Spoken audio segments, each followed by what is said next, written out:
देश इंतजार कर रहा है। शिवसेना असली नकली चल रहा था, लेकिन अजय जी ने तो एक नया ही नाम दे दिया है। ये शिव सैनिक है या सोनिया सैनिक है?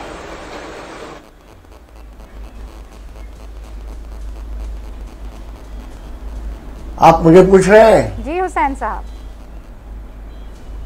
हेलो।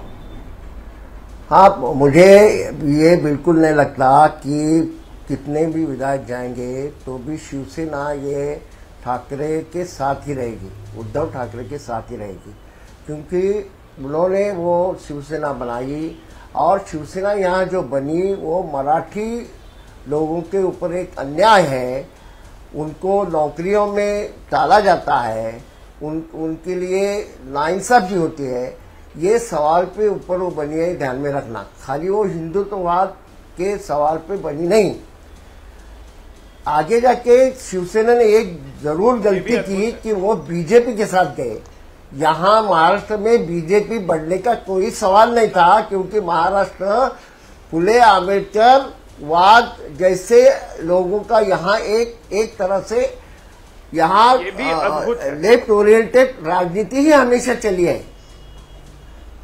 और ये ध्यान में रखना चाहिए कि उन्होंने वहां जाने के बाद बाला साहब ठाकरे ही गए। हाँ, मुझे आपका ये पॉलिटिकल लेसन बड़ा अच्छा लग रहा है। एक सेकंड, आप ये कह रहे हैं कि लेफ्ट ठाकरे का लेफ्ट वाली राजनीति ज्यादा चली है, हाथ पकड़ के इन्होंने तो आप लोगों ने, हाँ मैं समझ गई। तो हुसैन साहब, आप ये कहना चाह रहे हैं कि आपने उद्धव ठाकरे को सही राह पर ला दिया था, आपने उनको राइट से लेफ्ट में ला दिया था और वो बेहतर राजनीति कर रहे थे। तो अगर वो बेहतर राजनीति कर रहे थे तो ये घपला कैसे हो गया? बेहतर राजनीति कर रहे थे, सवाल नहीं। कई लोगों को यहाँ देखिए, पूरे जहां जहां बीजेपी है वहां लिंचिंग, ये वो लोगों को तकलीफ देने की बात हो रही है। यहाँ ये कुछ नहीं हुआ। यहाँ उन्होंने बहुत कोशिश की। पालघर में साधुओं के साथ क्या हुआ था? लेकिन यहाँ शांति रही। नहीं, ये शांति थी। पालघर में एक बुजुर्ग पालघर में जो साधु को चारों तरफ से घेर कर उनको मार दिया जाता है। आप कहते हैं यहाँ लिंचिंग नहीं हुई? तो लिंचिंग केवल मुसलमानों के खिलाफ होती है, और कोई भगवाधारी हो, कोई हिंदू हो, तो वो लिंचिंग नहीं होती। हुसैन दलवाई साहब, ये खाली हिंदू मुसलमानों का सवाल है। आप जानबूझ के वो ला रहे हैं। पालघर में भी हो गया था, वो मुसलमानों ने मारा, इस तरह के प्रचार हो गया था। लेकिन दरअसल में जो लोग गए थे उन्होंने क्या गलतियां की, उसकी वजह वहां से आदिवासियों ने मारा। हुसैन साहब, आपने ये कहा कि यहाँ सरकार बहुत अच्छी चल रही थी, आपने ये कहा यहाँ कभी कोई लिंचिंग नहीं हुई। आपने जैसे ही शब्द का इस्तेमाल किया, वो कहते हैं ना, वो एकदम फ्रेजाइल, मुझे वो चेहरा याद आ गया उस संत का, उस साधु का, जो डरी हुई आंखों से चारों तरफ अपने देख रहा था और भीड़ उसके ऊपर शैतानों की तरह हावी हो रही थी। क्या वो लिंचिंग नहीं है? नहीं, वहां जो हुआ वो ठीक हुआ, ऐसा मैं नहीं बोलूंगा। लेकिन वो हुआ, उसमें गलतियां भी हुई। वहां आदिवासी थे और कोई जानबूझ के किया नहीं, वहां डर था। अरे सर, जानबूझ के किया नहीं मतलब दुनिया भर में लिंचिंग जानबूझकर होती है, और पालघर में लिंचिंग जानबूझकर नहीं होती। ये एकनाथ शिंदे सर जो नाराज हुए हैं ना, वो आपके इस सोच की वजह से हुए हैं। वो जो नाराज होकर 40 लोगों को ले भागे हैं ना, वो आपकी इस विचारधारा की वजह से ले भागे हैं। और आज शिवसेना टूटी है ना, उद्धव ठाकरे के हाथों से जा रही है ना, तो आप लोगों की सोच की वजह से जा रही है। और अगर मैं गलत हूं, सुजाता पांडे, नहीं, सवाल ही नहीं है ये। सवाल आप गलत बात करते हैं। यहाँ पे शिवसेना के जो प्रवक्ता बैठे उनके लिए एक शेर और पावर चाहिए। शिवसेना ने उनको बहुत सारी पावर दी थी। उनको दो बड़े मिनिस्ट्री दिए थे। दलवाई साहब, थैंक यू। बड़े दलवाई साहब, आपने जो सोच आपके जहन में थी, आपने क्लियर कर दिया है। हाँ ठीक है हुसैन साहब, नहीं दूसरा नहीं, मैं पहले पर टिकूंगी। अभी का जो इस्तेमाल है ना, वो बीजेपी सर, वो ईडी और वो सब की मैं बाद में चर्चा कर लूंगी। पहले हमेशा लेफ्ट सेंट्रिक राजनीति महाराष्ट्र में चली है। आपने मुझे ये कहा, आपने ये कहा यहाँ लिंचिंग कभी नहीं हुई, सब मामला बढ़िया चल रहा था। सुजाता जी को अपनी बात कह देने दीजिए, फिर मैं आपका रुख करती हूँ। ये सही बात है। अच्छा हाँ चल ठीक है, रहा था महाराष्ट्र में। हाँ ठीक है। दलवाई साहब के लिए शायद ये शेर बिल्कुल सही बैठता है कि ताउम्र गालिब ये भूल करता रहा, धूल चेहरे पे थी और आईना साफ करता रहा। यहाँ पे पूरी की पूरी पार्टी अलग हो रही, पार्टी हाथ से जाने वाली, सत्ता तो छोड़िए पूरी पार्टी हाथ से जाने वाली है। और यहाँ अभी भी ये मानने को तैयार नहीं कि गिरेबान में कुछ ना कुछ कमी है। कभी उस चिट्ठी को पढ़ के देखिए। प्लीज एक सेकंड, तीन नाम मैं बता रही हूँ। शिवसेना के ये 3 विधायक गुवाहाटी पहुंचेंगे, यानी इन्होंने अपना मन बना लिया है कि ये शिवसेना को छोड़कर या उद्धव ठाकरे की सेना को छोड़कर एकनाथ शिंदे के साथ जाएंगे। रविंद्र फाटक उसमें से एक नाम है, और मैं आपको याद दिला दूं कि ये वही रविंद्र फाटक है जिनको 2 दिन पहले सूरत भेजा गया था बागियों को मनाने के लिए। नार्वेकर के साथ जो दूसरे विधायक थे वो यही साहब थे, और अब ये कहा जा रहा है कि रविंद्र फाटक जो हैं वो भी गुवाहाटी पहुंच रहे हैं, और इस बार मनाने नहीं, वो खुद मन गए हैं। अद्भुत हो रहा है ये तो। शुभ रास्ता भाई साहब पहले मनाने के लिए गए थे।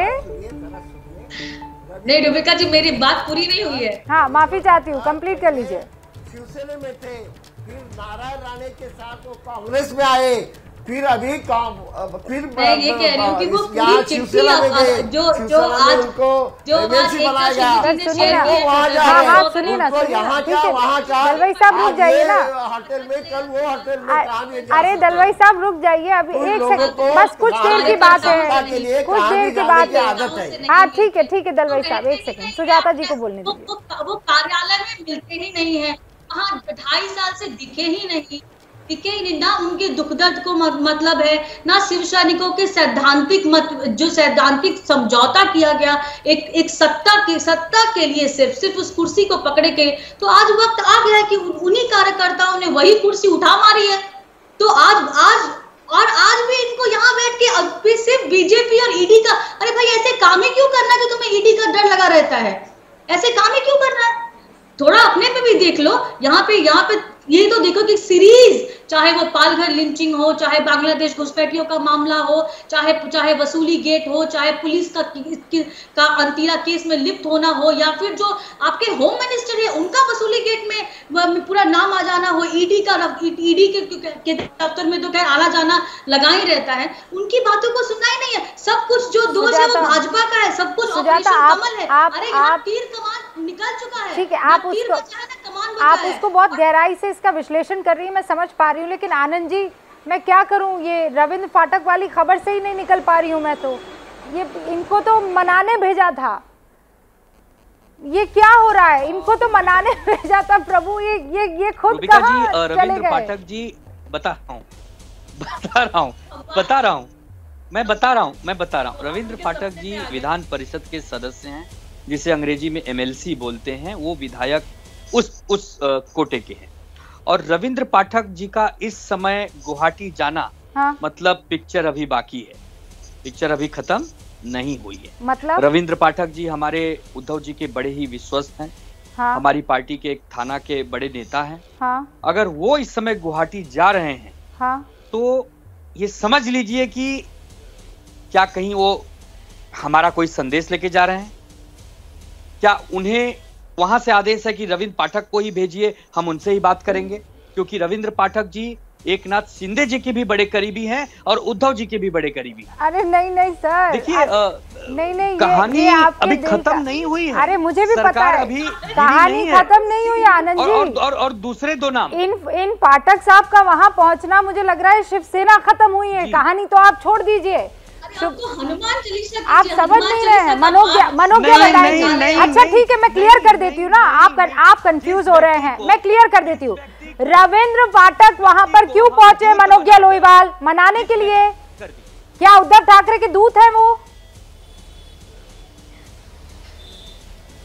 देखिए ये कह पाना मुश्किल है, लेकिन ये विश्वास कर पाना भी उतना ही मुश्किल है। अगर आप ये कहें कि हनुमान जी गए थे लंका में बिना आग लगाए चले आने के लिए, तो इस पर सुंदरकांड बनता ही नहीं। लेकिन मैं अगर ये कहूँ कि रावण से वो बातचीत करने गए थे और वहाँ पर उसके बाद आग लगाकर चले आए, देखिए ये मैं नहीं कह रही हूँ, ये इतिहास के पन्नों में लिखा है, ये हमारी माइथोलॉजी में लिखा हुआ है। लेकिन अभी जो 3 बड़े नाम आ रहे हैं जिनकी पुष्टि हुई है वो है दादा भूसे, संजय राठौर और रविंद्र पाठक, जिनकी बात हो रही है और जिनके बाद ये कहा जा रहा है कि वो उनके दूत बन के आ रहे हैं। तो ये क्या विश्वास किया जाएगा कि वो उसी फ्लाइट में दूत बन के आ रहे हैं जिस पर उन विधायकों को लाया जा रहा है जिनसे यहाँ पर हस्ताक्षर करवाए जाएंगे, ये कहकर कि हम उद्धव ठाकरे के खिलाफ हैं। और हम अब इस मतलब एक ही फ्लाइट से 3 लोग आ रहे हैं, उसमें से 2 जो हैं वो तो एकनाथ शिंदे की सेना को ज्वाइन करने के लिए आ रहे हैं। तो फिर रविंद्र पाठक जो है वो क्या कर रहे हैं, उनको अकम्पनी कर रहे हैं। अकम्पनी कर रहे हैं तो क्यों कर रहे हैं? शिवसेना प्रवक्ता संजय राउत का इस बीच एक बड़ा बयान आ गया है। संजय राउत बयान पर बयान दे रहे हैं, लेकिन तस्वीरों में आंकड़ा कुछ और दिखाई दे रहा है।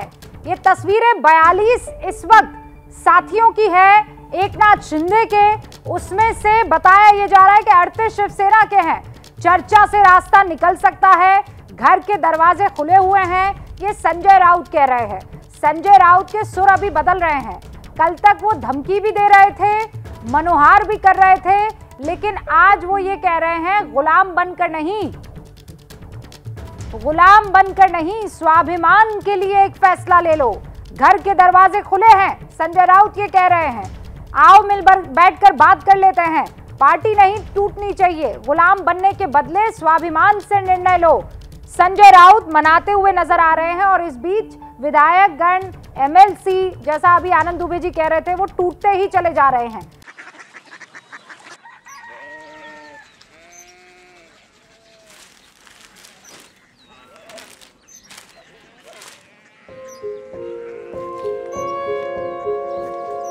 बाबा बाबा कोरिया सिटी जानिए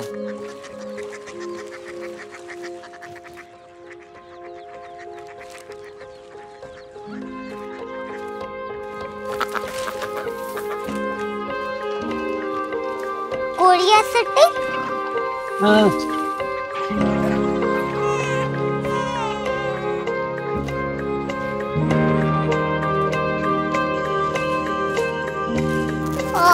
कोरिया सिटी कहाँ पे है? शहर अंग्रेजी लगे हैं।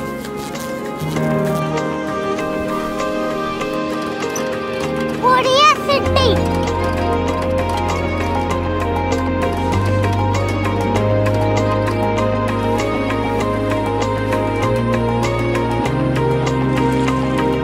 वो बहुत दूर है।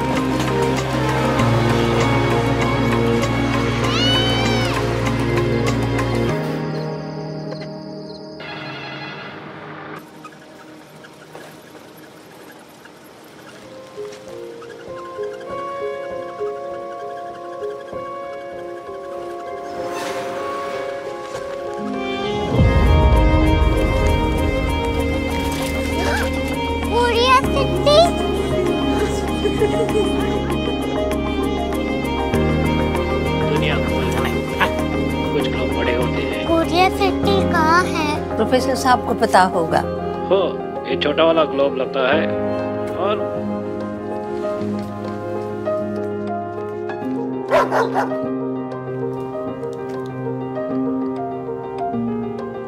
पता नहीं, मेरी बेटी से जाके मिल लो, शायद उसे मालूम हो।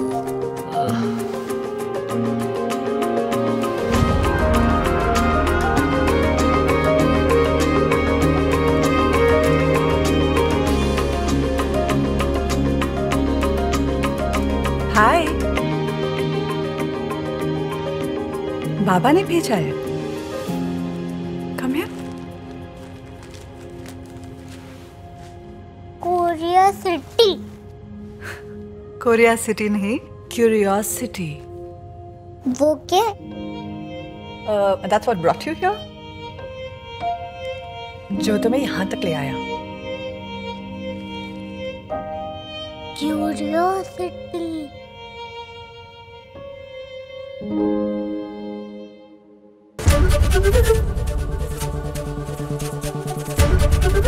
ABP न्यूज आपको रखे आगे।